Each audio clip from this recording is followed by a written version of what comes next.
Merci d'être là aujourd'hui pour le démodé du PERCO. Bienvenue à la région Île-de-France. Je suis vraiment contente de vous voir. Il y a des futurs incubés aussi, je le sais, donc je suis très contente de vous voir aussi. Merci d'être là. Merci au jury d'être avec nous. Je vais vous laisser vous présenter après. Vous êtes donc au démodé.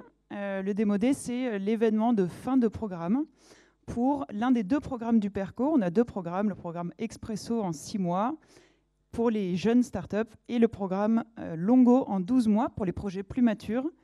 Aujourd'hui, vous assistez au démodé des Expresso. Donc ça fait plusieurs mois, ça fait depuis mars qu'ils sont là, avec nous, avec la région, avec School Lab qui anime cet incubateur. Et également, nous sommes en partenariat avec 21, qui est l'accélérateur d'initiatives sociales de la Croix-Rouge française. Le PERCO, c'est un incubateur à impact et on accompagne des projets sur 3 thématiques, le sport, le handicap, la transition écologique. Vous allez voir des projets de ces 3 thématiques-là.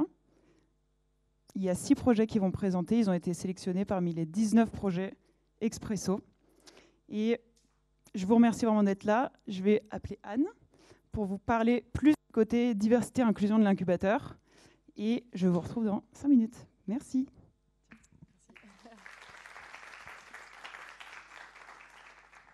Ouais, très rapidement, je suis responsable des enjeux de diversité et inclusion au School Lab. Et donc, naturellement, je voulais vous dire un petit mot de la diversité et inclusion au PERCO. Donc, ce qu'il faut savoir, c'est que le PERCO, c'est un incubateur qui est engagé pour promouvoir la diversité et l'inclusion. En tant que structure d'accompagnement, on essaye de soutenir l'innovation, bien sûr, l'entrepreneuriat social et aussi la diversité et l'inclusion. Et donc, on a travaillé la conception du PERCO pour qu'il soit le plus inclusif possible, le plus accessible à tout type de profil. Comment on a fait ça ? On a travaillé la conception et l'aménagement du lieu. Donc, un peu avant d'accueillir la première promotion, on a invité un certain nombre d'acteurs, des futurs entrepreneurs, des membres d'associations, etc., qui sont présents aussi pour la plupart aujourd'hui, pour essayer de réfléchir ensemble à des pistes d'amélioration et des choses qu'on pouvait mettre en place pour rendre le PERCO le plus inclusif possible.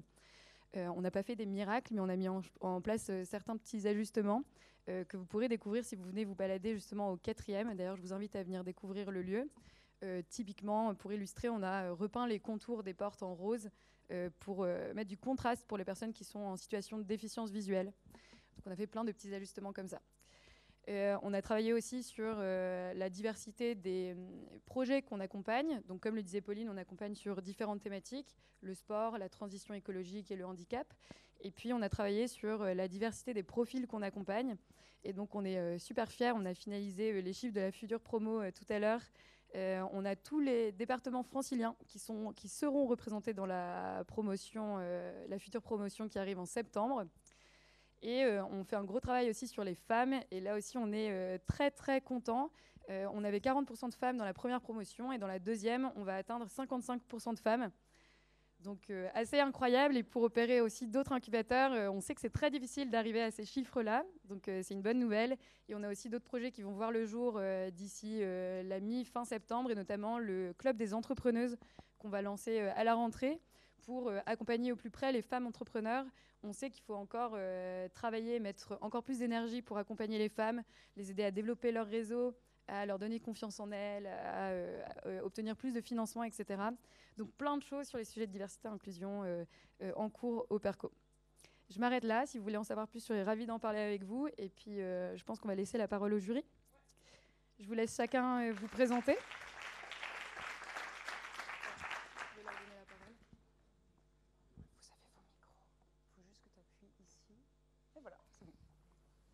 Bonjour à tous.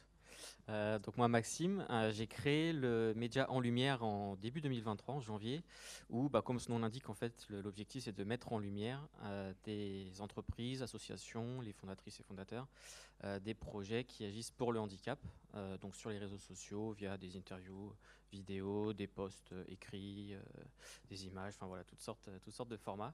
Et donc voilà, je remercie Pauline et le PERCO pour cette invitation, et ravi d'être là.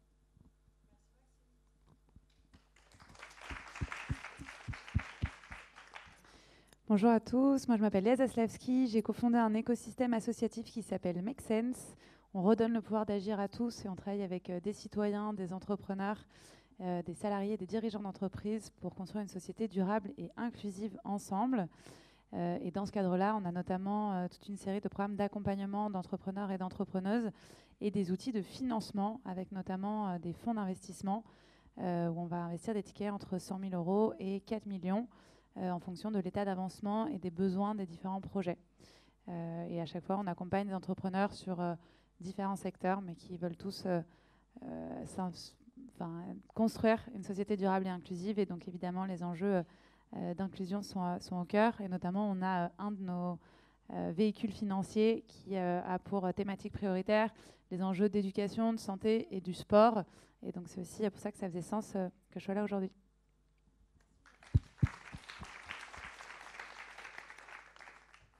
Bonjour à tous, moi je m'appelle Jean-Marc Mormec. Donc j'ai eu plusieurs vies. Donc j'étais champion du monde de boxe dans une autre vie. Aujourd'hui je suis directeur général de l'agence de la promesse républicaine. Cette agence où on fait l'insertion, le décrochage scolaire et les problèmes que vous rencontrez. Donc je vous encourage à aller sur le site, aller voir cette agence. Si vous rencontrez un problème, une difficulté, venez nous voir. On est là pour vous.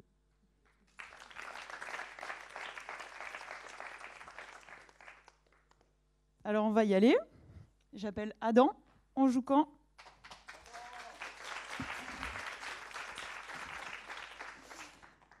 Adam, je te donne le micro.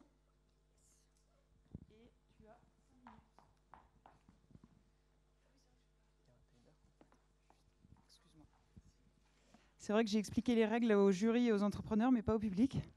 Ils ont donc 5 minutes pour pitcher et on fait 5 minutes de questions-réponses à la suite par le jury.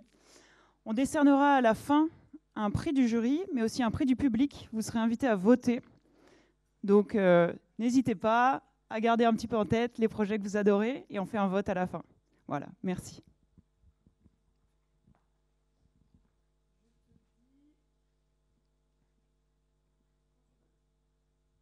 C'est parti. Eh bien, bonjour à tous. Je m'appelle Adam Ben-Simon et je suis le fondateur de Onjoukan. Aujourd'hui, je suis face à vous non pas pour lever des fonds, mais pour trouver des partenaires stratégiques, des partenaires commerciaux, pour ensemble transformer les entreprises grâce au sport. La culture entreprise, les défis post-Covid. Depuis toujours, la culture entreprise est un aspect essentiel. La culture entreprise, pardon. Du coup, je me reprends, ça va revenir. On a le temps. Un outil essentiel, excusez-moi. Depuis toujours, les entreprises du coup, font face à un challenge permanent, celui de la culture entreprise, qui est essentiel, quelque chose qui permet de les rendre uniques de par leurs rituels, de par leurs valeurs. Et aujourd'hui, depuis le Covid 2019, la culture d'entreprise est encore plus essentielle, car les collaborateurs, aujourd'hui, font de plus en plus attention et les besoins ont évolué. Pourquoi ils ont évolué ? Car aujourd'hui, on peut le voir, il y a de plus en plus un faible engagement de la part des employés qui est dû à la nouvelle génération, la génération Z, la génération du coup qui est plus en quête de sens plutôt qu'en quête du coup d'une carrière comme ont pu l'être leurs parents. Également aussi une nouvelle génération qui est due au télétravail, au télétravail qui s'est implanté au fur et à mesure dans les entreprises et du coup qui rend l'aspect cohésion d'équipe de plus en plus compliqué. Le résultat à tout ça, c'est qu'aujourd'hui, il y a ce qu'on peut voir dans à la radio, dans les journaux, la fameuse grande démission. Mais aujourd'hui, il existe un moyen pour éviter tout ça, ça s'appelle la culture entreprise. Il faut se focaliser là-dessus pour être et rester attractif. Notre mission sur Onjoukan est justement d'améliorer la culture entreprise en proposant des événements clés en main autour du sport pour engager et fédérer les collaborateurs. Pourquoi le sport ? Le sport, aujourd'hui, au-delà des similitudes qu'il y a entre le sport et les entreprises, comme le dépassement de soi, l'entraide entre collaborateurs, il y a 3 chiffres que j'aimerais qu'on se souvienne aujourd'hui. 87% des dirigeants estiment que le sport renforce l'état d'esprit. 14% de productivité en plus pour les salariés pratiquants du sport. Et également 35% la baisse du taux d'absentéisme grâce à la pratique sportive entre collègues. Ces 3 chiffres démontrent l'impact que peut avoir le sport en entreprise. C'est pour ça que nous avons créé Onjoukan, où nous proposons des événements clés en main, sur mesure, en 3 clics, avec un outil d'organisation et sans engagement. Pour vous donner un peu plus de détails, aujourd'hui nous avons 3 formules. Un produit d'appel ou avec l'offre inter-entreprise, où l'idée c'est de mettre en avant le networking sportif. Donc 2 à 3 fois par mois, nous proposons des tournois sportifs où plusieurs entreprises viennent s'affronter sur le terrain. Nous avons également un produit intra-entreprise, notre produit de référence, qui on vient accompagner les entreprises qui souhaitent animer et engager leurs collaborateurs via le sport. Et également en marque blanche, où nous accompagnons les entreprises qui souhaitent animer leur réseau de partenaires, leur réseau de clients, où nous les accompagnons 100% avec un événement à leur couleur, sans le nom de On Joue Quand. À date, nous sommes créés depuis novembre 2022. Nous avons créé 20 événements pour un chiffre d'affaires de 30 000 € et nous visons 100 000 € d'ici la fin d'année. Nous sommes optimistes parce que nous avons des clients satisfaits et qui en redemandent. Aujourd'hui, 95% de nos clients sont revenus à minima à un deuxième événement On Joue Quand. Et la plupart de nos clients, nous avons une cinquantaine de startups.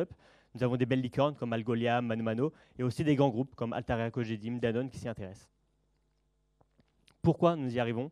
Parce qu'aujourd'hui, on est au début d'une petite Dream Team qui est en train de se créer. J'ai la chance d'être accompagné de Mathéo et Sacha sur la partie communication et marketing et surtout une équipe d'encadrants sportifs qui sont prêts à mettre les gants, à monter sur le ring pour vous faire les plus belles événements pour vous et votre entreprise. Le fait d'être sur le terrain, aux côtés de nos clients, ça nous permet d'être à leur écoute et d'enrichir continuellement des nouvelles offres pour leur culture entreprise. Aujourd'hui, nous souhaitons surfer sur la vague des JO 2024 pour créer des JO d'entreprise et en faire un événement récurrent annuel de référence sur le sport. Nous avons également un événement intra-entreprise qui s'appelle l'Office Sport Manager, qui est dédié aux office managers qui sont en charge des événements sportifs dans les entreprises, où nous pourrons leur déléguer l'intégralité de leurs événements à On Joue Quand. Et également, en marque blanche, nous avons aussi des séminaires, nous avons plusieurs lieux identifiés où nous pouvons accueillir du coup nos entreprises sur plusieurs jours sur la thématique bien évidemment du sport. Tout ça est possible aujourd'hui car nous sommes très bien accompagnés depuis le début par School Lab qui ont cru en nous depuis les premiers jours et également depuis mars par le PERCO où nous sommes ici dans la région dans ces magnifiques bureaux avec qui d'ailleurs nous avons fait un très bel premier événement il y a quelques semaines, un tournoi de baby-foot. Et également, nous avons des mentors qui sont ici pour nous accompagner, pour nous remettre dans le droit chemin quand on s'égare de temps en temps.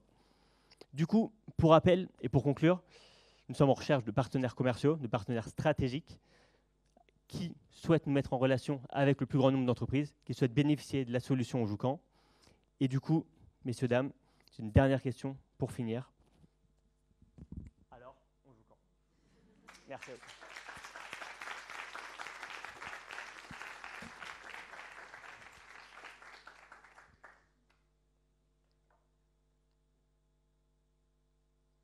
Tu peux nous en dire un peu plus sur le modèle économique ? J'ai pas compris qui payait et quoi. Bien sûr. Du coup, le modèle économique, on fonctionne en prestation de service.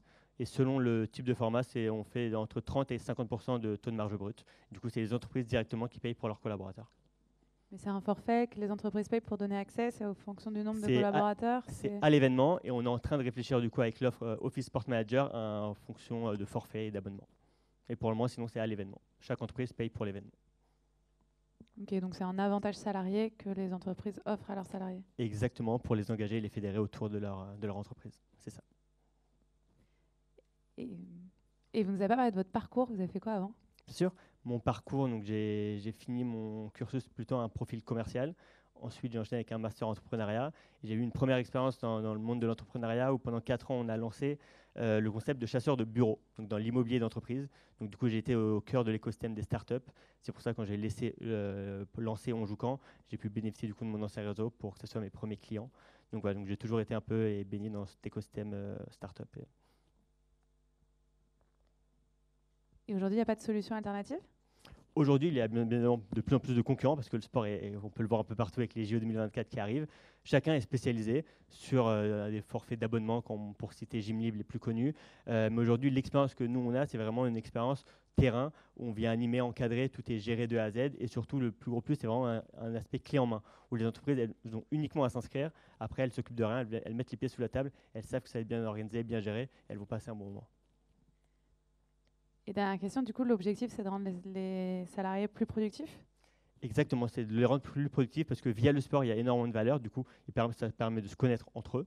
Ça permet du coup, le lendemain, quand ils reviennent au boulot, forcément, ils ont cassé, disons, un peu cette vitre. Du coup, ils s'entendent mieux, ils ont une meilleure cohésion d'équipe. Quand on s'entend mieux en équipe, forcément, derrière, on est plus productif, on travaille mieux, et ainsi de suite. Après, il y a des résultats plutôt positifs sur le reste de la boîte. Est-ce que vous avez d'autres indicateurs d'impact que la productivité des entreprises ? La productivité, pour le moment, j'ai les chiffres du coup, qui sont... Mais est-ce que vous avez d'autres indicateurs d'impact ou est-ce que pour Que la vous, vous aurez réussi dans 5 ans, c'est quoi? Si grâce à vous, les travailleurs français travaillent mieux? Les travailleurs français travaillent mieux, qui sont en meilleure santé, parce que faire du sport ici, ça permet d'être en meilleure santé, et il y a aussi un aspect social, de s'isoler, de ne pas rester chez soi et de rencontrer le plus de monde possible.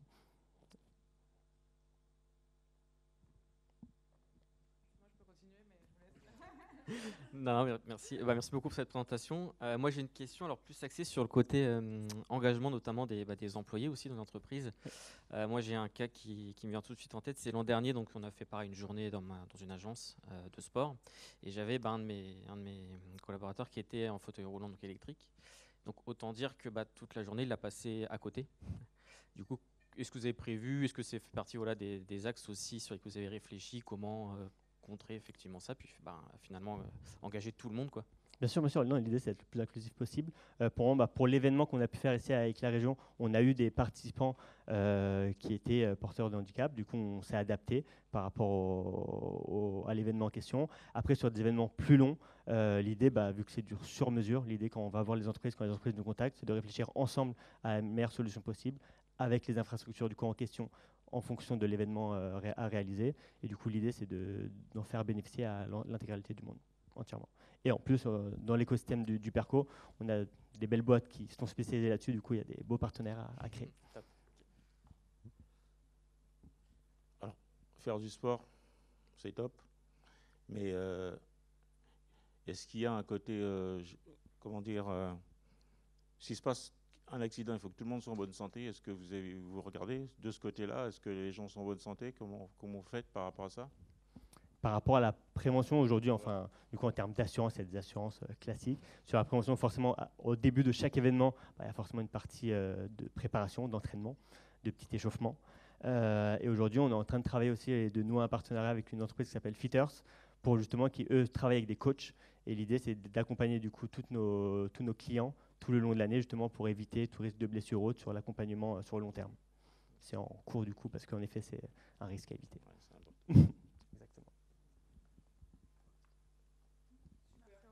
Ouais, merci beaucoup. Merci à vous.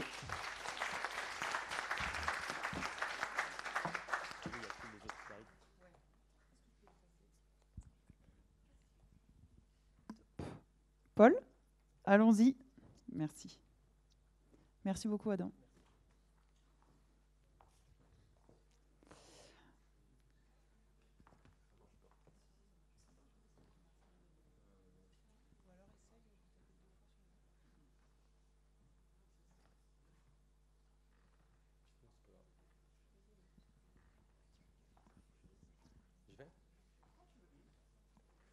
Bonjour à toutes et tous, Paul Ehrenschmidt. Je suis très heureux d'avoir la chance de vous présenter Zonama, une entreprise qui a pour mission de participer, de contribuer à la décarbonation de l'économie.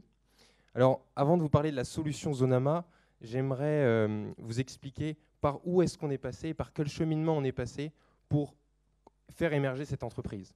Alors, la première question qu'on s'est posée, c'est sur quel marché on pourrait s'impliquer pour avoir de l'impact sur l'environnement. Donc on a étudié divers marchés, diverses idées ont émergé, et une a retenu notre attention, c'est le marché de la carte cadeau. Un très grand marché de 5 milliards d'euros, un marché qui est en croissance, rien qu'en 2021, 10% de croissance, et ce n'est pas un marché qui risque quelque chose pendant les crises, au contraire, le Covid a poussé le marché à se dématérialiser. Donc on a découvert le marché de la carte cadeau, et on a vu ça comme une opportunité. 2% du marché représente 100 millions d'euros. Donc c'est un premier intérêt qu'on a eu, superbe, le marché est grand, il est en plein essor. Mais la deuxième question, c'est est-ce que ce marché émet fortement du carbone? Parce que s'il n'émet pas fortement de carbone, il n'y a pas forcément d'intérêt pour décarboner l'économie. La réponse, c'est oui, sinon je ne serais pas face à vous aujourd'hui. Et ce marché, du coup, il est émetteur en carbone de diverses façons. Déjà dans la production et dans la distribution des cartes cadeaux, que ce soit en chèque papier.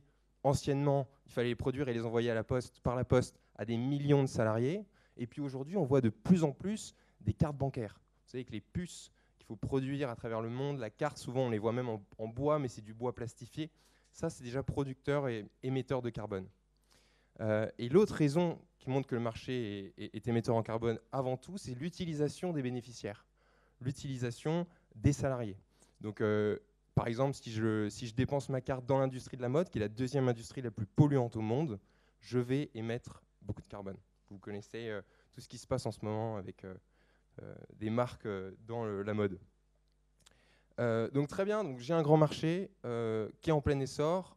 Il est très émetteur en carbone, mais finalement, est-ce que les gens aimeraient une solution éthique et environnementale sur ce marché ?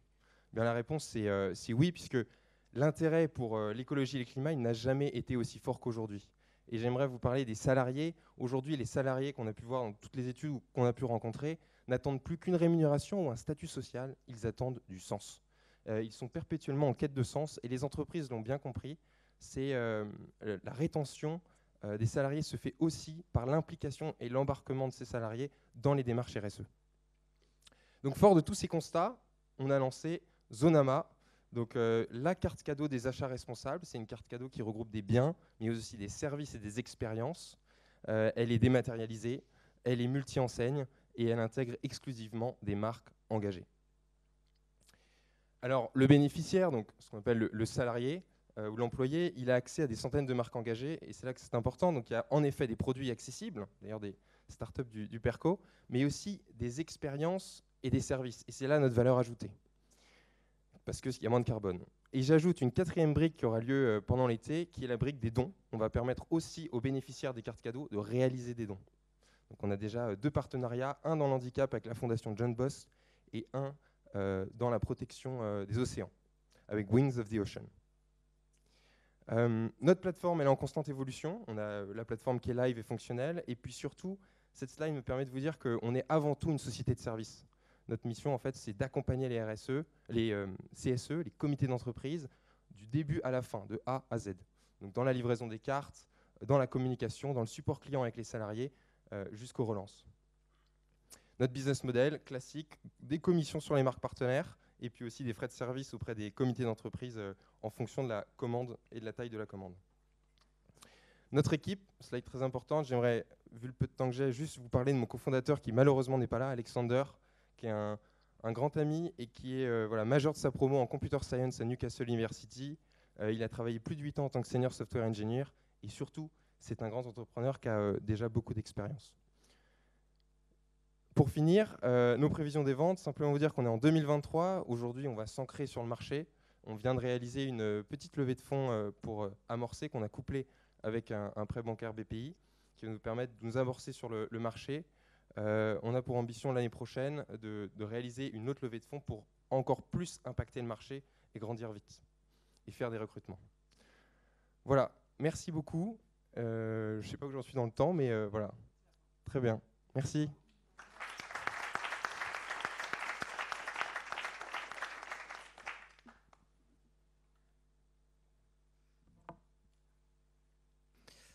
Merci pour cette présentation. Moi, c'était juste, alors, je trouve que je suis passé à côté, mais sur le côté, donc carte cadeau, est-ce que c'est quelque chose de ponctuel où par exemple on a 100 € sur la carte cadeau, ou est-ce que c'est toute l'année où on a des 10% sur telle boutique, enfin voilà, juste cette précision.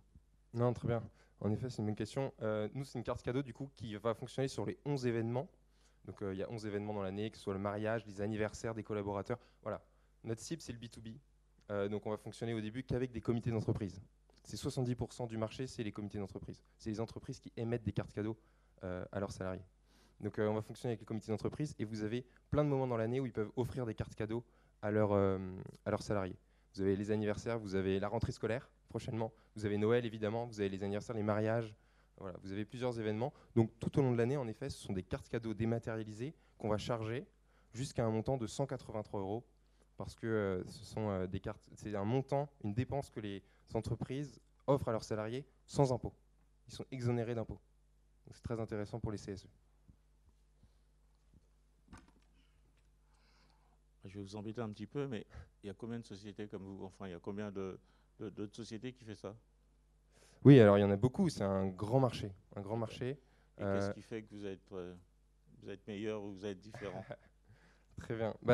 On est déjà je crois que j'ai une slide là-dessus. Voilà, nos principaux concurrents, mais déjà, il faut bien comprendre que dans le marché de la carte cadeau, vous avez des concurrents qui sont pour nous indirects, qui vont être par exemple les marques dans le textile qui vont offrir une carte cadeau juste pour leur boutique. Vous avez du Sephora, vous allez avoir du Amazon, avoir ce genre d'entreprises qui vont offrir des cartes cadeaux B2C. Par contre, sur le B2B, donc en direct avec les CSE, en effet, vous avez des grands acteurs sur le marché, mais qui ne vont pas avoir ce côté éco-responsable. Voilà, donc il y a une première brique, c'est ce côté éco-responsable. Et après, l'autre brique aussi, c'est le côté société de service. Nous, on apporte vraiment une société de service. On a développé des plateformes spécialement pour dire au CSE, au comité d'entreprise, on fait tout pour vous, de la livraison des cartes jusqu'à la fin. Donc, je ne sais pas si je réponds à la question, mais oui, il y a des acteurs sur le marché, mais le marché est tellement grand, 5 milliards, rien qu'en France, il y a de la place. Et je pense que sur un marché comme ça, ceux qui exécutent le plus vite sont ceux aussi qui arrivent à dépasser les autres. Dans 5 ans, qu'est-ce qui vous fera dire que vous avez réussi ?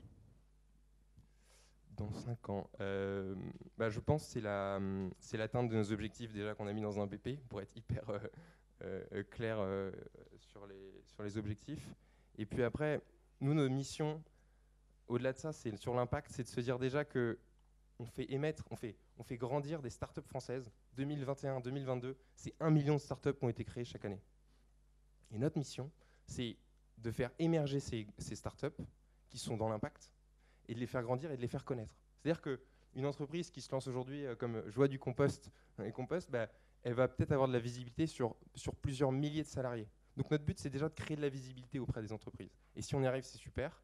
Et puis il y a aussi la partie dons. Si on peut aussi avoir réalisé des dons, j'ai pas de chiffres, mais c'est aussi notre but. Et puis aussi, si on peut aider ces entreprises, ces startups à grandir et à générer du chiffre d'affaires, mieux vaut un chiffre d'affaires dans la mode éco-responsable que chez Chine. Voilà. Et vous avez commencé votre pitch en parlant de l'impact carbone des cartes cadeaux, mais j'ai pas retenu le chiffre de c'est quoi en moyenne l'impact carbone d'une carte cadeau ou du marché des cartes cadeaux, et comment aujourd'hui vous mesurez, c'est quoi la différence et de combien vous réduisez cet impact carbone ? C'est une super question.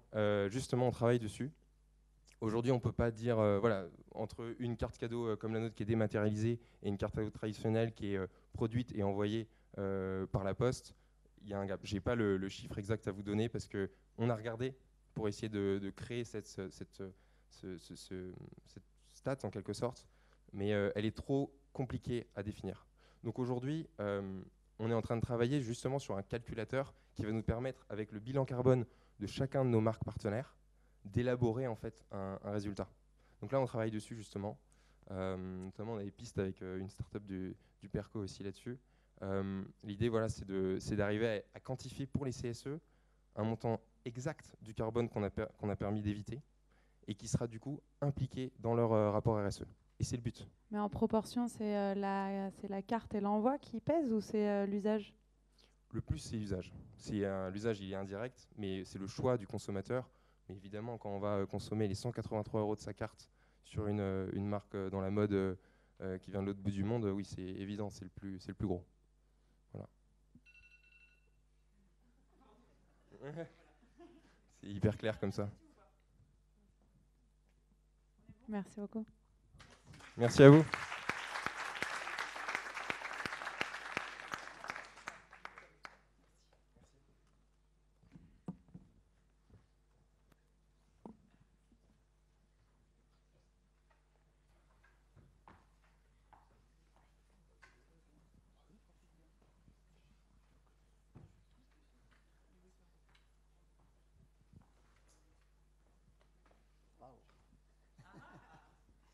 C'est pas pareil que dans le bureau.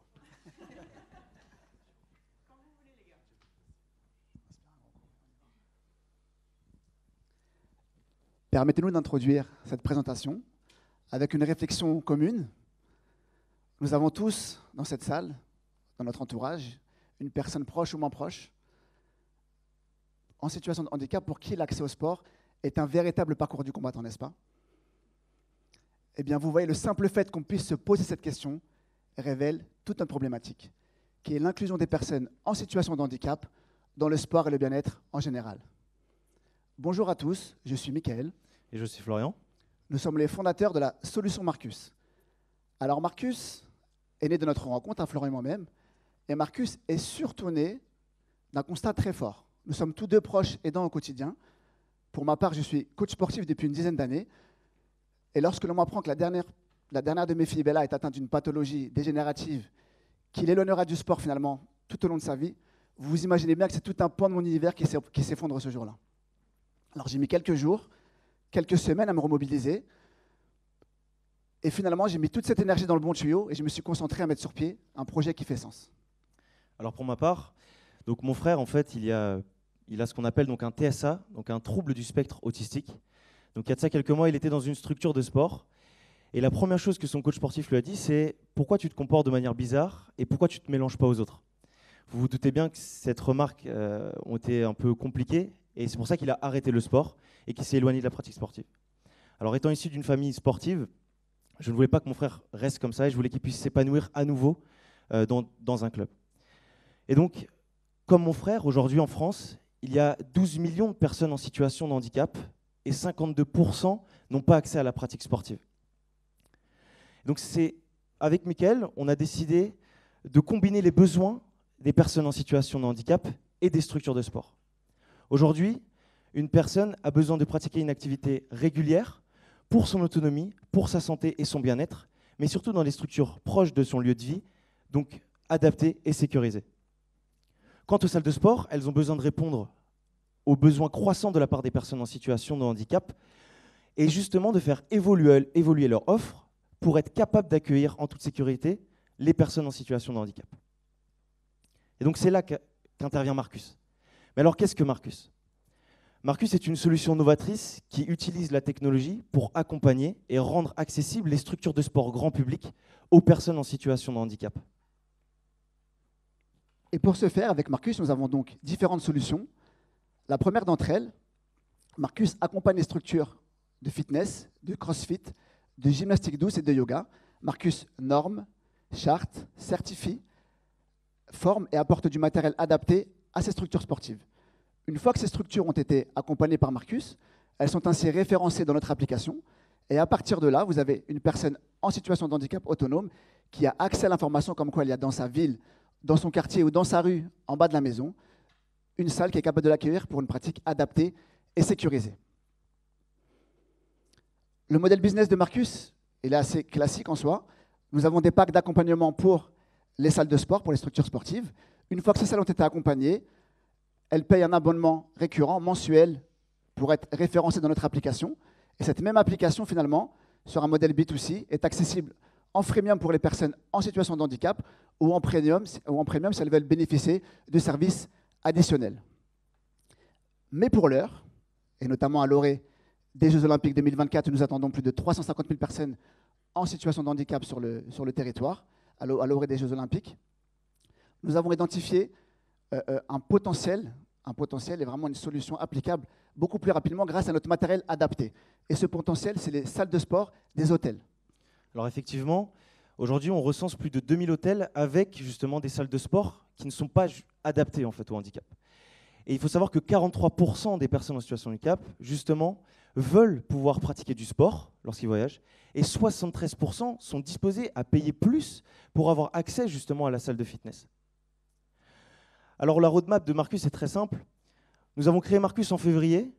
Nous avons eu la chance d'être incubés donc, au Perco en mars. Et aujourd'hui, si on est présent devant vous, c'est parce qu'on est à la recherche de 300 000 € pour justement continuer à développer Marcus, à développer notre application, continuer à développer donc notre matériel adapté et surtout déposer les brevets. Et aujourd'hui, sur les 300 000 €, on a réussi à obtenir 20 000 € donc, il y a quelques jours. Et effectivement, aujourd'hui, c'est grâce à un réseau très fort, notamment des partenaires institutionnels, des partenaires qui sont dans le sport et surtout dans le monde de la start-up. Vous l'aurez bien compris, avec Marcus, le sport n'aura jamais été aussi accessible. Alors, merci pour tous ceux que Marcus pourra accompagner grâce à vous. Merci.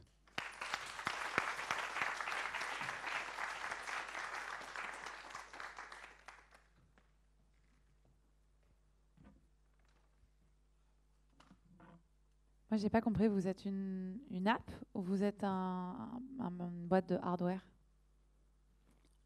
On cumule les deux. C'est une solution qui cumule du service et une application. Mais la base du projet, c'est du service pour les salles, pour vraiment les mettre en accessibilité et qui après en fait finalement galvanisés par le modèle de l'application. Mais du coup, votre focus, il est sur quoi? Aujourd'hui, le focus, il est sur le matériel adapté. Vraiment, c'est le premier focus parce que deuxième semestre 2024, on compte avoir nos livrables sur tout ce qui est certification et formation. On a déjà une V1 de l'application qu'on n'a pas présentée aujourd'hui parce que c'est encore pas assez abouti pour nous. Mais l'idée, c'est de vraiment monter en parallèle. Et pour avoir nos premiers revenus, finalement, on se concentre essentiellement sur le matériel, là, sur le dernier semestre de 2023, justement parce que c'est le plus facile à distiller, que ce soit dans les salles ou dans les hôtels, justement. Et c'est quoi les principaux freins à embarquer des salles de sport dans le projet? Écoutez, en fait, il y a un frein qui est, des fois, ils ne sont pas sensibilisés, en fait, ils ne sont pas vraiment à l'écoute du handicap. Donc l'objectif, c'est de leur montrer justement qu'il y a des problématiques et qu'il y a surtout un vrai besoin, et de leur faire comprendre que, d'autre part, de leur côté, il y a vraiment un plus, notamment financier aussi. Donc en fait, le frein un peu, c'est quand on doit les sensibiliser sur ça, et justement, quand il y a des salles qui sont plus sensibilisées, en fait, directement, ils comprennent l'enjeu qu'il y a, en fait, de pouvoir améliorer leur offre, en fait.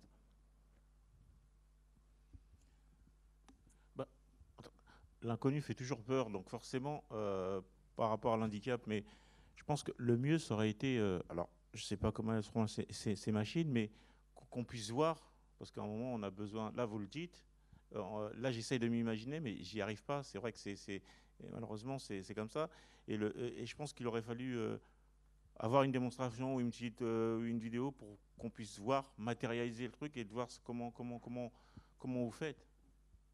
Alors, c'est assez simple. Je pense que vous connaissez très bien les salles de sport. Sur une salle de sport, ce qu'on fait, c'est qu'on crée une séance basique pour, on va dire, une personne ordinaire, et on redescend en cascade pour une personne en situation de handicap. Le matériel, finalement, reste le même. C'est les mêmes plates, c'est les mêmes barres. On travaille avec des crochets, avec des élastiques, et avec tout un tas un peu de petits matériels qu'on vient adapter sur les structures existantes. Et l'idée, c'est surtout après de fournir de la vidéo derrière, d'adaptation.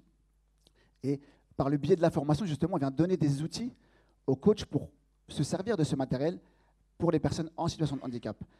Et le produit sur lequel on travaille actuellement, et c'est assez récent parce que Marcus date vraiment d'il y a quelques mois, on travaille sur un produit qui s'adapterait finalement à toutes les salles et à toutes les adaptations. On travaille avec un consortium d'ergothérapeutes pour justement créer un produit, et c'est pour ça qu'on a besoin de fonds pour déposer finalement le brevet. Et le produit n'est pas encore, est encore à l'étude, est encore en production. Mais après, sur tout le reste de la gamme du matériel, ça reste finalement des produits qui existent déjà, notamment de l'outre-Atlantique, avec toute la gamme adaptive, ce qu'on appelle. Et finalement, il faut simplement l'adapter à la sauce européenne et française. Et ça rejoint du coup complètement la question. Du coup, l'adaptation, c'est vous. Est-ce que vous comptez faire vous-même le matériel ou trouver un autre fournisseur s'il y en a un en France ou en Europe? Comment vous allez vous fournir du coup?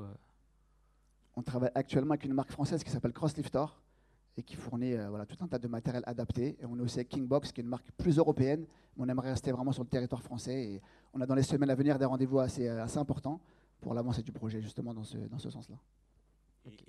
Alors, les critiques, quelles sont les critiques? Par exemple, quand vous proposez ça aux salles de sport ou Pour l'instant, on n'a pas vraiment de critiques. Le message, il est assez simple. Les gens sont très sensibles à la cause, de plus en plus, mis en avant, notamment par les politiques publiques. Et l'idée, c'est qu'on veut ramener l'éthique par le business. Donc, lorsqu'on échange avec des owners, finalement, des fondateurs de salles, on parle business en premier, concrètement. Même si ce n'est pas la finalité. L'idée, la finalité, vraiment, c'est d'être le nouveau standard dans les années à venir. À la finalité, ça ne peut ne plus s'appeler Marcus. Ça sera vraiment le nouveau standard d'accueil, le standard minimum d'accueil. C'est vraiment là-dessus qu'on bosse. C'est vraiment notre vision de fond. C'est un projet qui est assez costaud, assez large. Mais la vision de fond, c'est vraiment d'être le nouveau standard d'accueil dans 5 ans, 10 ans, et de ne même plus s'appeler Marcus. C'est un petit peu la vision de fond qui est...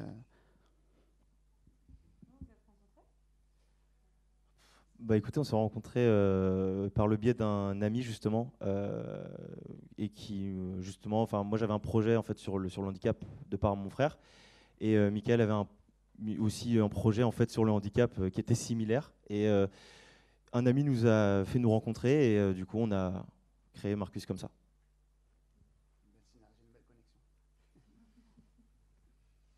Non, je reviens juste sur le côté salle du coup, juste pour être bien sûr. C'est-à-dire qu'une salle, en fait, elle n'a pas besoin de remplacer en fait le matériel qu'elle a. Ouais, ok. C'est juste. Non, en fait, c'est vraiment des adaptations. C'est-à-dire que nous, ce qu'on fournit dans le pack accompagnement, Donc c'est vraiment ça, donc c'est de la formation, de la sensibilisation, du matériel adapté, pour justement adapter le matériel qui est déjà présent en fait. Donc c'est vraiment ça, c'est clé en main en fait. J'aimerais soulever un point qui est très important, qui est encore en cours, parce que c'est beaucoup de réunions de tours de table, de tables rondes, avec Andeo Solutions, qui est le plus gros certificateur sur le handicap en France.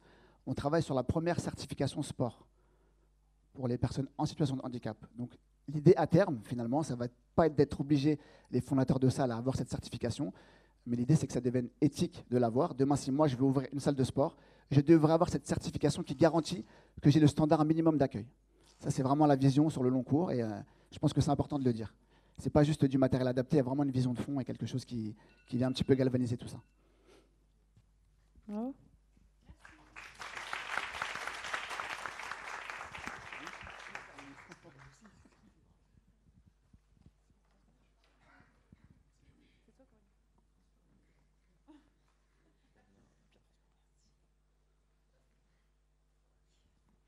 Merci beaucoup. Et du coup, je passe la télécommande à Corinne et surtout le micro.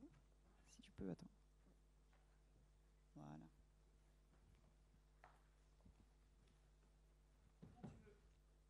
Ok.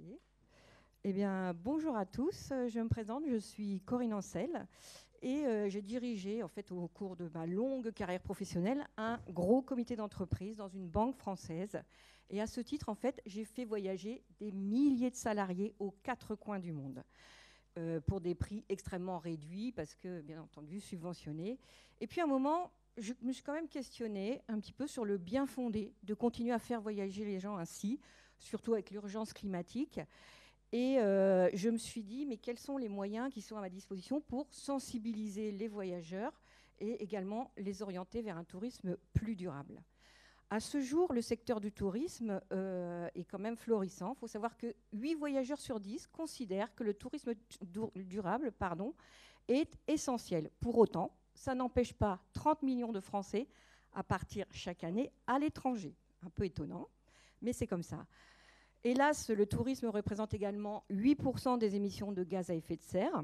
Et puis, avec les plus de 300 écolabels dans le secteur du tourisme, c'est vrai que les gens ont un petit peu du mal à s'y retrouver pour trouver des opérateurs réellement durables. Le contexte est extrêmement favorable concernant cette activité du tourisme parce que ça représente quand même 1 emploi sur 10 au niveau mondial. Et c'est vrai que aussi bien sur le plan donc économique, mais que politique, au niveau national, international, et l'alignement sur les 17 objectifs de développement durable de l'ONU, ces réglementations en fait, s'imposent à tous. Évidemment, il y a les progrès technologiques liés à l'IA qui permettent également d'imaginer, de proposer des solutions, des voyages plus respectueux et conformes aux attentes des voyageurs. Des calculateurs d'empreinte carbone, il y en a également, mais ils ne prennent en compte que le volume de CO2 émis. Donc Travel Score, qu'on peut un petit peu comparer au Nutri-Score des voyages, va aider les organisations donc, de voyage à proposer des offres plus responsables de façon totalement transparente et indépendante, mais également les touristes, vous comme moi, qui avons une sensibilité écologique, à mesurer l'impact de nos vacances, les impacts négatifs ou positifs. Car nous sommes le premier calculateur tout en un qui évalue les destinations en fonction des aspects environnementaux, sociaux et économiques. Et je vous invite peut-être à scanner ce QR code ou à vous rendre sur notre site travelscore.fr, sur lequel vous allez pouvoir calculer le travel score de vos prochaines vacances, donc qui va s'afficher sous forme d'une boussole avec une lettre associée à un code couleur, c'est-à-dire de travel score A couleur verte pour les voyages les mieux notés, jusqu'au travel score E de couleur rouge pour ceux qui ont un impact le plus important. Nous allons également vous afficher le kilométrage parcouru, le volume de CO2 émis, ainsi que nouveauté, donc la note du pays de destination que nous évaluons selon 3 critères. Premièrement, est-ce que c'est un pays qui a une politique environnementale sérieuse et engagée? Deuxièmement, est-ce que ce pays respecte ses populations? Et le troisième indicateur, c'est le poids du tourisme dans le PIB. Notre modèle économique, donc nos clients sont essentiellement des offices de tourisme, des CSE également et des organisateurs d'événements pour lesquels nous proposons d'intégrer notre calculateur sur leur site web, soit une version standard, soit une version premium qui va intégrer des spécificités de nos clients, en particulier par exemple des sites touristiques qui ne seraient pas dans la version standard. Au niveau de notre chiffre d'affaires, donc nous visons un chiffre d'affaires de 51 000 € en 2023, donc en se basant sur nos premiers contrats. Et nous souhaitons donc tripler ce chiffre d'affaires en 2024 grâce en particulier au recrutement de commercial, mais également à l'intensification de notre visibilité sur des salons professionnels. Et également l'expérimentation que nous allons mener avec Choose Paris Région. Et à ce propos, merci au PERCO et à la région Île-de-France pour nous avoir permis cette mise en relation précieuse. Nos besoins en financement à court terme sont de l'ordre de 130 000 € qui vont nous permettre essentiellement de financer nos investissements, les recrutements, recherche-développement, le marketing pour pouvoir atteindre nos objectifs de chiffre d'affaires.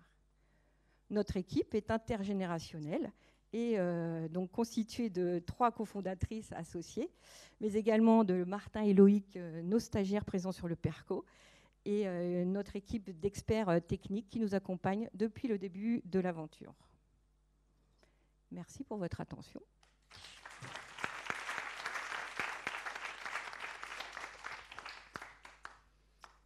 Merci de cette présentation. J'ai une première question. Alors, c'est un peu du coup orienté data.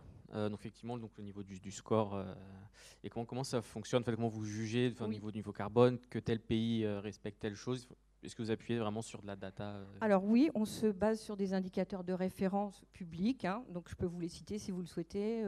Sur le respect des droits des populations, on se base sur l'indicateur qui s'appelle Freedom House, qui note les 245 pays sur des critères très très variés, que ce soit en droit civique, respect de la liberté d'expression, etc.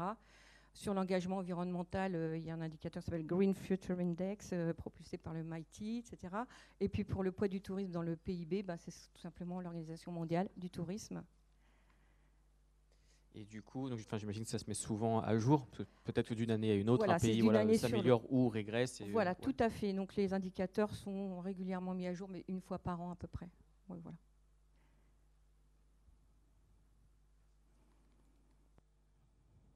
Aujourd'hui, par rapport à l'IA, vous comptez sur l'IA sur quoi? Alors, c'est vrai que l'IA, en fait, c'est surtout sur l'offre B2C dans un premier temps, ce qu'on aimerait pouvoir proposer aux voyageurs individuels qui s'interrogent sur les impacts de leur voyage, donc des alternatives. Donc, imaginons qu'on veut aller dans une destination en avion, mais que c'est possible d'y accéder via le train ou des transports décarbonés. Du coup, notre objectif, c'est vraiment de proposer cette alternative. En revanche, si la personne n'est pas totalement définie sur sa destination, mais cherche plutôt une expérience, grâce à l'IA aussi, on pourra lui proposer, plutôt qu'aller voir le Colorado, peut-être qu'il y a d'autres endroits plus proches pour aller voir le même type d'expérience. C'est dans cette optique-là. Et c'est quoi le rôle des agences de voyage aujourd'hui dans votre projet ? Alors, les agences de voyage, donc tout le secteur du tourisme, je ne vous cache pas que avoir un indicateur un peu indépendant et transparent ne sera pas forcément toujours les bienvenus. Hein. En revanche, si les opérateurs du tourisme durable, forcément, seront plus attirés par notre concept. Et voilà, c'est vraiment un écueil que nous avons identifié depuis l'origine. Et comme je le disais dans ma présentation, il y a quand même plus de 300 écolabels dans le secteur touristique en France, c'est-à-dire c'est une forêt de labels. Donc à un moment, ça n'a plus vraiment de valeur. Il y en a certains qui s'autoproclament aussi. L'intérêt, si vous voulez, de Travel Score, c'est que nous ne vendons pas de voyage. Oui, c'est là notre indépendance, elle est là. On n'a rien à vendre, en termes d'offres touristiques. Mais en tout cas, en revanche, nous, on valorise, par exemple, en travaillant avec Choose Paris Région, on va valoriser la région Île-de-France comme étant une région destination très bien notée avec le Travel Score. Juste une question. Qu'est-ce qui vous donne l'envie de faire ça? C'est quoi le départ, c'est quoi? Le départ, c'est qu'effectivement, comme je vous expliquais, en fait, moi, j'ai permis à des milliers de gens de voyager aux quatre coins du monde. Puis à un moment, je me suis dit non, c'est plus possible. Avec les incendies de forêt, toutes les catastrophes climatiques, je me suis dit il faut réagir. Et moi, j'ai pas trouvé à ce moment-là de moyens simples, lisibles, compréhensible par le grand public, d'être éclairé justement sur les voyages que je proposais aux salariés. C'est-à-dire qu'on les envoyait à Bali, aux Philippines, mais sans s'interroger sur comment sont traités les gens là-bas, comment les réceptifs qui les accueillent, est-ce qu'ils sont payés dignement. Et c'est vraiment un questionnement personnel qui a fait que d'ailleurs j'ai quitté mes fonctions pour me consacrer au Travel Score et pour promouvoir vraiment de voyager en conscience de où on va, comment on y va, et sur place, comment on consomme mieux pour aider les populations locales à vivre dignement de leur travail autour du tourisme.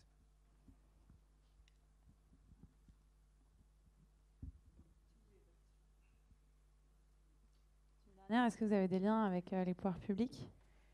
Non, à ce jour, nous n'avons pas de lien avec les pouvoirs publics, mais nous avons l'avenir devant nous, n'est-ce pas, puisque ça fait quelques mois que nous sommes incubés au PERCO et l'entreprise est très jeune également. Ça marche, bravo. Merci à vous.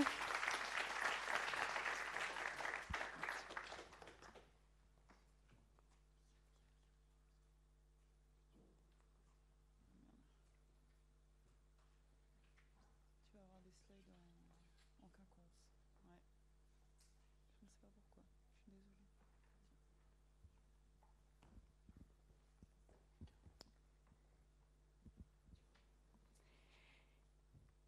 Qui n'a jamais été déçu en achetant un vêtement sur Internet? Je suis une accro du shopping en ligne. Alors, pas que j'achète beaucoup, mais je n'achète qu'en ligne. Et comme la plupart des consommatrices, je n'ai pas la taille mannequin. Et j'étais souvent déçue quand je recevais un vêtement qui ne m'allait pas. Et les seules solutions qui étaient apportées, c'était de prendre plusieurs tailles et de renvoyer, ce qui allait complètement à l'encontre de mes principes. Et j'ai décidé d'agir. Je m'appelle Caroline Lévy et je suis la fondatrice de Suitus. Alors, Suitus, c'est une cabine d'essayage en ligne qui permet aux acheteurs sur Internet d'être sûrs de leur achat pour éviter les retours en e-commerce. 30%. C'est le taux de retour moyen dans le e-commerce, faute de ne pouvoir faire essayer.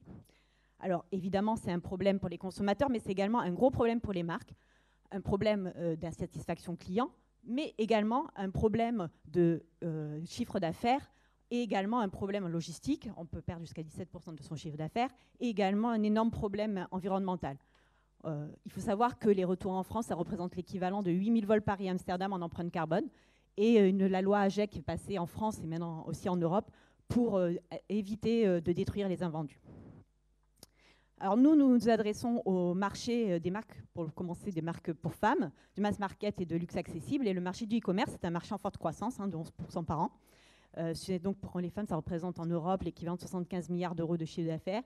Et le coût des retours, c'est 7 milliards d'euros, ce qui est assez énorme. Et aujourd'hui, on n'a pas encore trouvé de solution satisfaisante ni pour les marques, ni pour les acheteurs. Alors pourquoi? Parce que la plupart des solutions se basent sur les guides de taille qui sont faux. Et donc du coup, que ce soit un guide de taille, la recommandation, même l'essayage par avatar, ça ne donne pas une bonne fiabilité de taille. Et donc nous, on a voulu pouvoir casser tout cela. Donc nous, on ne se base pas du tout sur le guide de taille.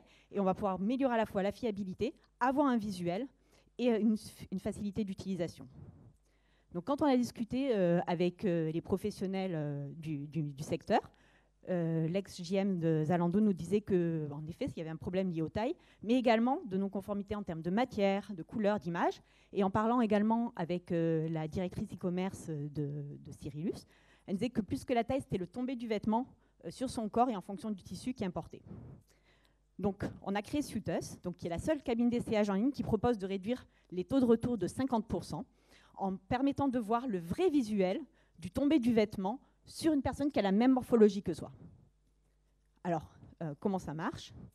Tout d'abord, on se base justement sur la communauté, et la communauté de la marque par gamification. On va pouvoir récupérer toutes les informations morphologiques et produits, des essayages, via notre application, l'Instagram intelligent du vêtement, et on va pouvoir animer cette communauté grâce à un programme de fidélité. Ensuite, lorsqu'une personne va aller sur le site e-commerce d'une marque partenaire, elle va pouvoir entrer quelques informations et nous, par nos modèles d'IA de matching corporel, on va pouvoir lui montrer la personne réelle qui lui correspond en fonction de la morphologie et on va avoir à la fois le visuel, la taille qui est recommandée en fonction du porté et une analyse des essayages. Et on a déposé un brevet. Donc on a lancé notre preuve de concept avec une marque française éco-responsable et on a pu déjà voir qu'on a permetté d'augmenter de 50% les taux de conversion et en réduisant les retours de 50%, d'augmenter de 10 points la marge nette et de réduire évidemment l'empreinte carbone. On a également obtenu 92% de satisfaction auprès des consommateurs.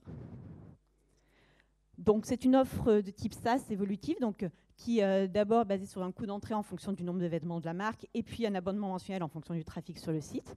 Et on a différents types d'offres en fonction des fonctionnalités, starter, standard. Et puis on va aller beaucoup plus loin jusqu'à une offre premium, où on va pouvoir analyser toute la data, des morphologies et puis des produits, pour que les marques puissent derrière optimiser leur future collection. Et on va pouvoir ainsi faire gagner 5 à 10% de marge brute.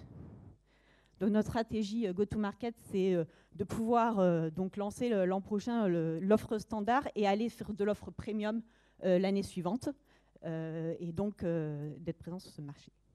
En termes d'équipe, donc moi je suis la fondatrice, comme je le disais, j'ai une double compétence technique et business, et mon associé CMO, lui a une compétence aussi en digital marketing et financière, et on a été accompagné par différents incubateurs. On a également été soutenu, on a été lauréat de la bourse French Tech, qui nous a permis du coup de développer cette preuve de concept et de déposer un brevet. Et aujourd'hui, on est à la recherche de 450 000 € en equity pour pouvoir lancer cette offre et puis développer toute la partie technique et l'inotria, et puis pour pouvoir être d'ici 5 ans la solution de référence sur les sites e-commerce, que ce soit en première main ou en seconde main. Merci de votre attention et je reste à votre écoute.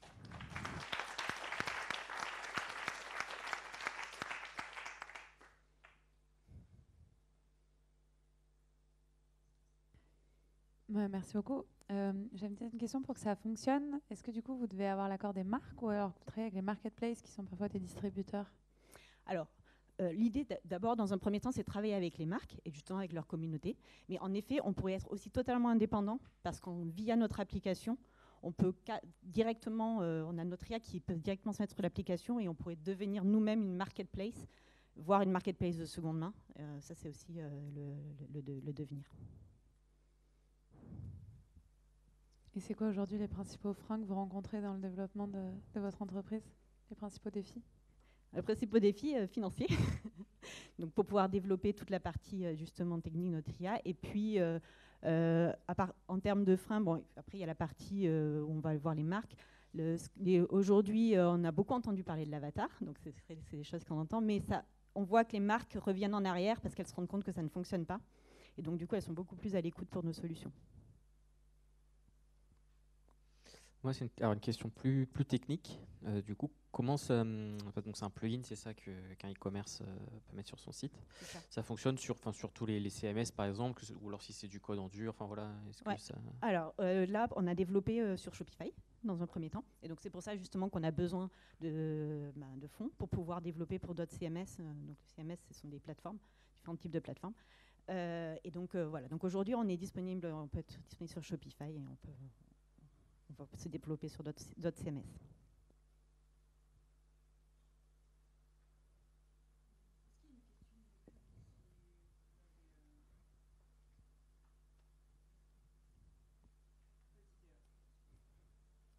Et en termes d'indicateurs d'impact, comment vous mesurez du coup est-ce qu'il y a des choses qui sont suivies, ou comment Alors justement, on va commencer à regarder ça. On a déjà élaboré on a des éléments pour pouvoir mesurer.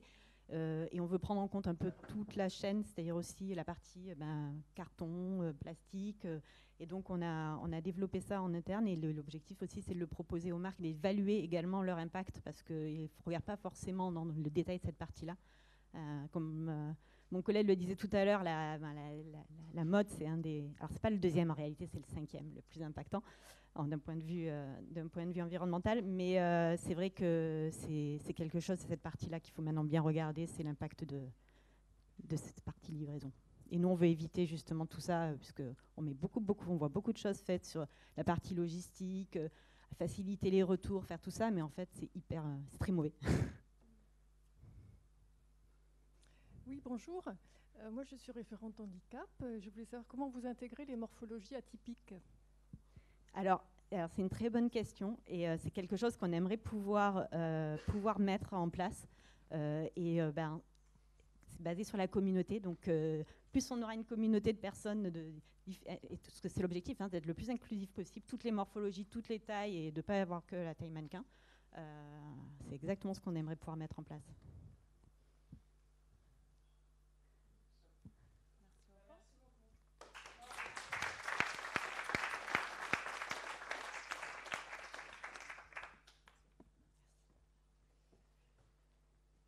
dernier projet. Il est là. Fais bravo.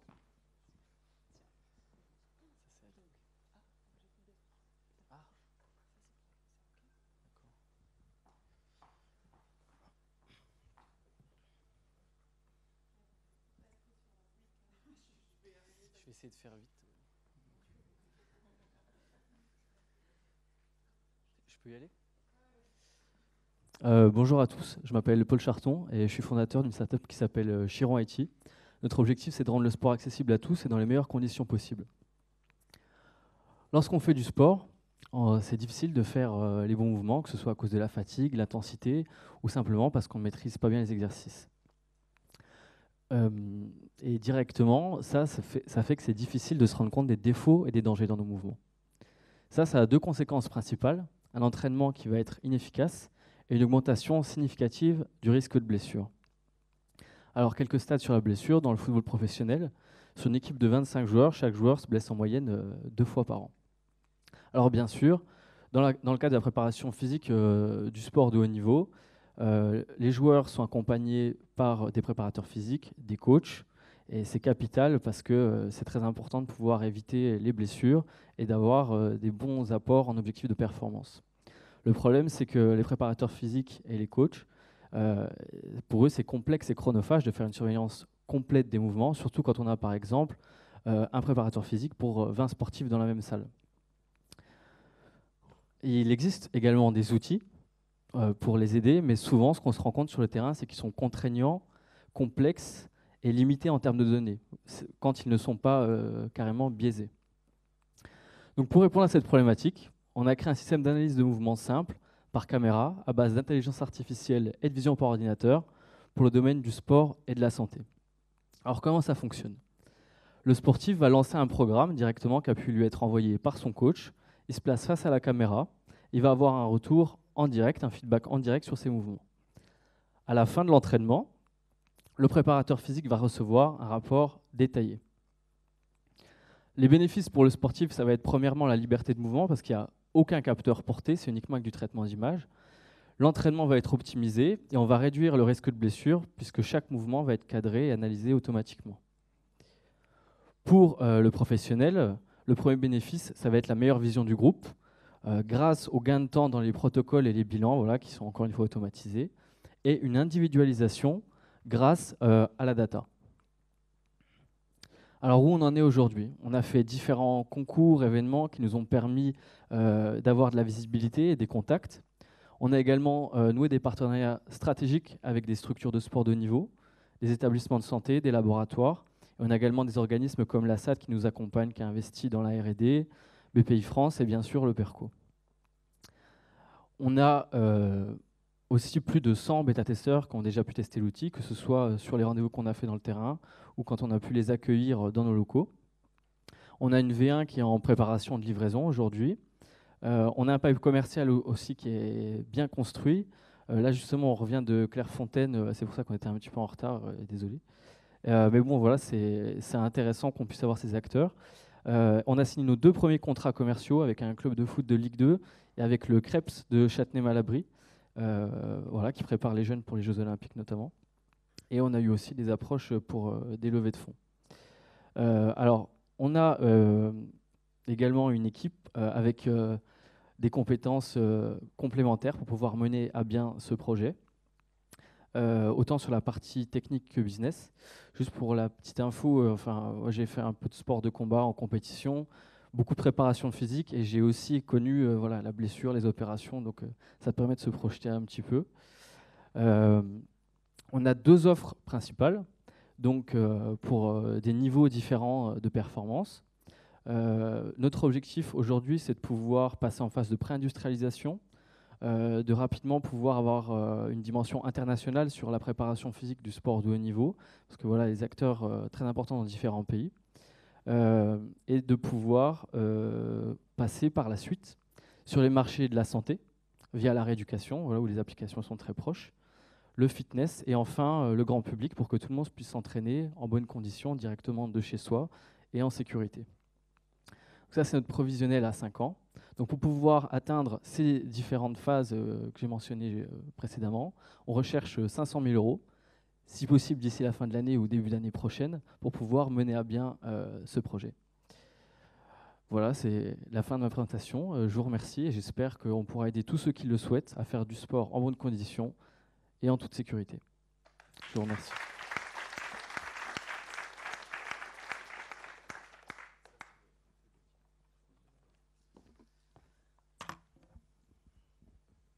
Sur l'usage, peut-être pour bien comprendre, ça peut être utilisé parce qu'il y avait des photos indoor, outdoor, donc Oui. c'est en toutes conditions et en termes de scope de mouvement, parce qu'il y a des entraînements qui ne sont pas forcément Oui. face caméra, entre guillemets. Totalement. Alors, nous, on s'est axé rapidement sur la préparation physique. Donc, en fait, on a un avantage qui est qu'on a passé, je vous ai vu un peu les photos, beaucoup de temps sur le terrain. Donc, on s'est rapproché tout de suite en fait, vraiment des besoins des utilisateurs, des préparateurs physiques. On a également été accompagné par des laboratoires. Donc, on ne cherche pas à faire un outil de laboratoire, mais le fait qu'on ait été accompagné par des labos, ça nous permet d'avoir pris des décisions éclairées techniquement. Et donc, en étant sur le terrain, on s'est rendu compte que voilà, il y avait certains exercices qui étaient plus, on va dire, prioritaires à analyser que d'autres. Donc, souvent dans des zones plutôt réduites au début, comme le squat, le soulevé de terre. Mais pour les sports collectifs, on a dû rapidement développer des mouvements dynamiques, comme des pas chassés, des choses comme ça, des courses brisées. Et étant donné que souvent ça c'est en extérieur, on s'est débrouillé pour faire fonctionner le matériel sur batterie et en 4G. Donc c'est un outil vraiment qui est parti de quelques fonctionnalités simples. Et après, on a ajusté pour pouvoir s'adapter vraiment aux conditions du terrain et avoir un ensemble de données qui soit simple mais précise. Moi, j'y crois. J'y crois, mais j'y crois plus pour le, comment dire, en cas de blessure. Oui, en fait. Je crois plus dans ce sens-là parce que le sport, alors que ce soit un sport individuel ou collectif, c'est toujours les mêmes mouvements et je pense qu'on a besoin d'un préparateur physique. Bon, après pour booster, pour préparer, parce que si on le fait tout seul, je pense que les performances ne seront pas les mêmes. Ça, c'est la première chose.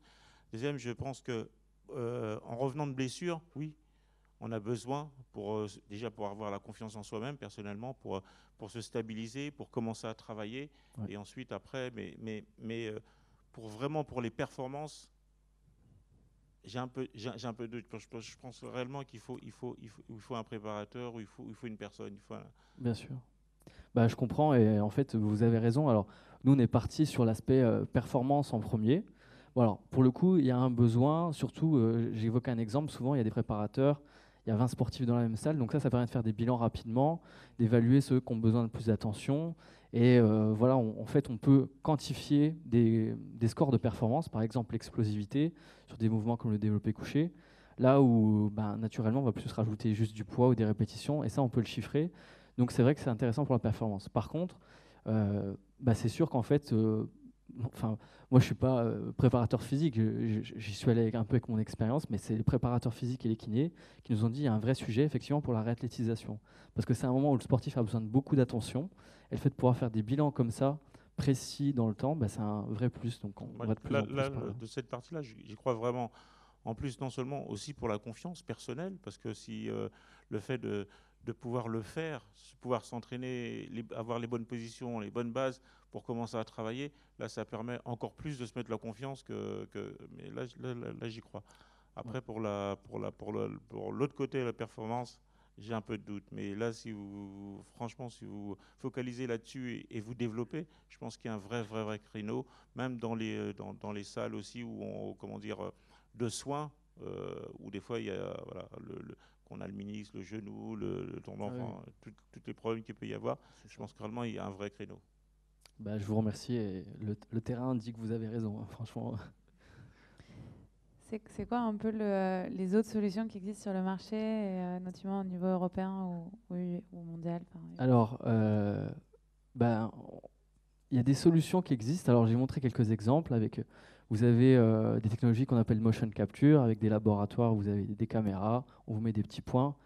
Ça, le souci, c'est que c'est contraignant en termes d'utilisation. Puis des fois, en fait, c'est pas précis, pas parce que le capteur n'est pas précis, mais parce qu'il faut le positionner sur la personne. Donc, voilà.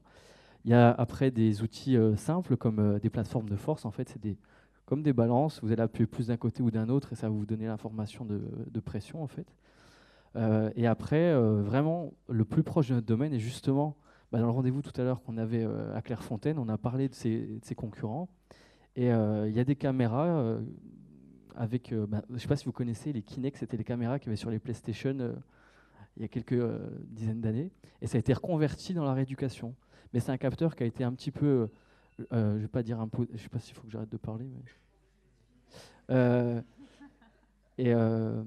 et en fait, c'est des capteurs qui ne sont pas forcément adaptés. Il y a des problèmes par rapport à, parce que c'est de l'infrarouge, de la lumière. Et simplement, ce qu'on s'est rendu compte, c'est qu'il y a beaucoup de données, c'est complexe et ce n'est pas adapté en fait, à l'utilisation. Nous, la chance qu'on a, c'est le temps qu'on a passé sur le terrain, mais qu'on a été accompagné aussi par vraiment des professionnels scientifiques pour avoir le curseur au bon endroit, on va dire. Après, il y a une différence entre comment dire, quand on n'est pas blessé avant la préparation, alors vous êtes avec les coachs ou comme on voit au tennis, il y a des caméras pour le mouvement, pour bien voir la vitesse, et quand on sort de blessure, oui. Là c'est complètement différent. Là vraiment, je pense que voilà, on a besoin de se rassurer personnellement, et là je pense que votre méthode, elle peut vraiment fonctionner. Vraiment. C'est vrai, enfin, c'est pas pour parler tout le temps de ma vie, mais moi ça m'arrive de me blesser au genou et c'est vrai, quand on reprend l'entraînement, c'est difficile en fait. On a peur de se reblesser.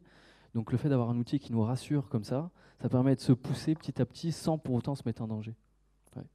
Mais après, sinon, pour les sportifs, quand ils ne sont pas blessés, on leur fait un bilan en début de saison. Et comme ça, si jamais ils se blessent, on a leur référence par contre.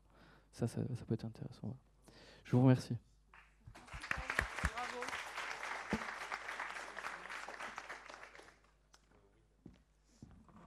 Merci beaucoup.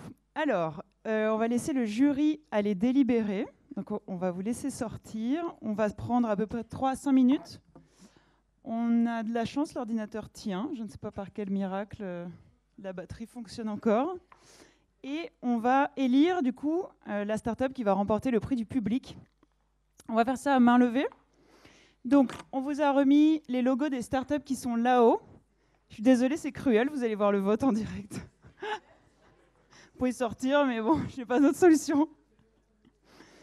Je t'en prie. Hein. Alors, on va faire dans l'ordre. C'est un prix du public, c'est un prix de sympathie. Attention, enfin, tranquille, ça ne veut rien dire non plus, c'est pas la mort. Et vous allez tous avoir des votes. On va voter pour On joue quand. Et attention, on ne vote qu'une fois, s'il vous plaît. Merci. Alors, On joue quand. 5. On a 5 votes pour On joue quand. Ensuite, Zonama. 1, 2. OK.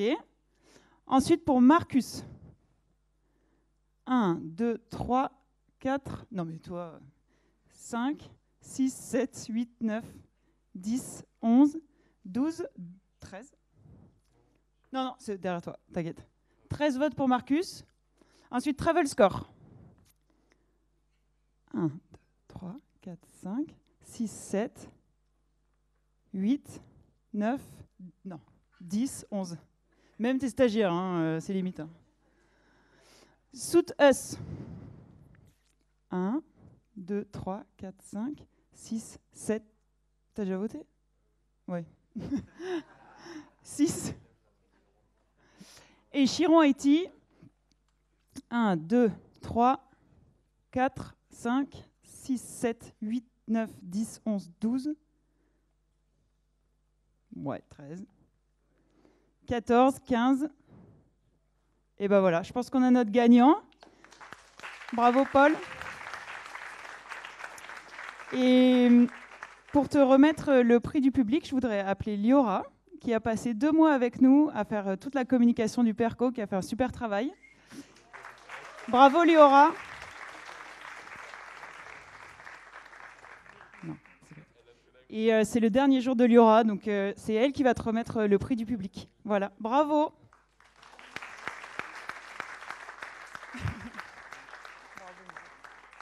Attends, on va faire une petite photo. Attends. Viens Liora. C'est le moment fame.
Top.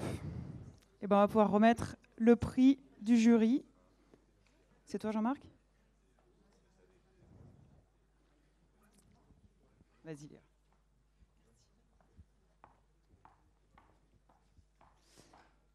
Il faut que je dise juste... Alors déjà, on a été très impressionnés et hyper agréablement. Enfin, on a passé un très bon moment. On a trouvé tous vos projets. On a senti votre enthousiasme. On a senti votre engagement. On sait que c'est difficile de monter des projets. Moi, je suis toujours entrepreneur et c'est quelque chose qui est compliqué. Donc déjà, on voulait dire que c'était pas forcément simple et qu'on voulait saluer l'engagement de chacun avec vos équipes pour les différentes thématiques que vous voulez soutenir. Et je pense que on peut refaire, à mon avis, un applaudissement.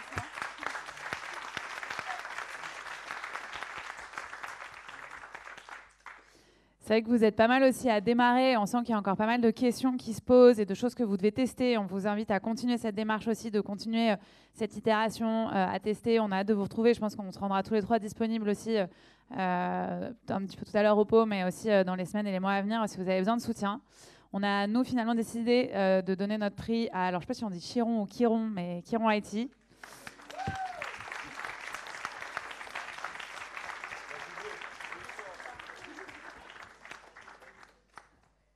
Voilà, pour tout le travail qui a été mené, la dimension sportive et impact qui peut être réalisée. On n'a pas beaucoup parlé de la dimension handicap, mais on pense qu'il y a des sujets aussi, notamment que la technologie, elle a en fait un potentiel hyper important aussi sur la partie handi. Et donc, c'est pour toutes ces raisons aussi qu'on voulait saluer le travail au nom des 3 membres du jury. Un grand bravo. Merci beaucoup.